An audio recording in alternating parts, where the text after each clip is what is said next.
వీక్షణ prayer house మరియు centre సంఘముల తరపున ప్రభు పేరిట మీ అందరికీ నా ప్రేమపూర్వకమైన వందనములు.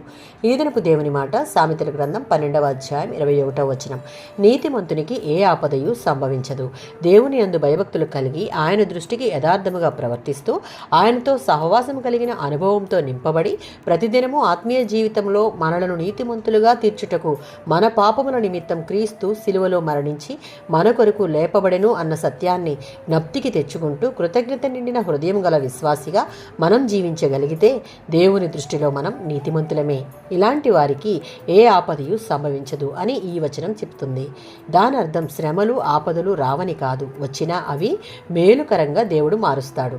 25వ సంకీర్తనం 12వ చరణం. ఈ విధంగా నీతిమంతులుగా తీర్చబడిన వ్యక్తులు దేవుని యందు భయభక్తులు కలిగిన వారుగా ఉంటే దేవుడు తన జ్ఞానంతో వారిని ఎలా నడిపిస్తాడో ఈ కీర్తన చెప్తుంది.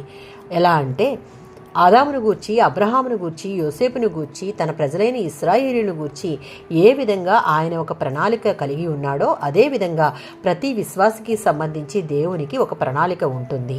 ఆయన చిత్తాన్ని ఎరిగే జ్ఞానాన్ని మనం పొందుకోగలిగితే మనకు సంభవించే ఆపదలలో తప్పించుకునే శ్రేష్టమైన మార్గాన్ని ఆయన బోధిస్తాడు. 112వ సంకీర్తన 6-7 వచనాలలో ఈ భూమి పునాదులు ఏ విధంగా కదలకుండా స్థిరంగా ఉంటాయో నీతిమంతులు అలాగే ఎటువంటి పరిస్థితులు ఎదురైనా కదిలింపబడరు.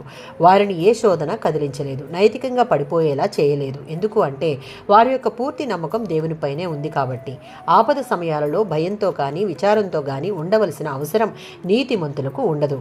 ఎందుకు అంటే వారికి తోడుగా ఎల్లప్పుడూ దేవుడు ఉంటాడు కాబట్టి. ఆమేన్.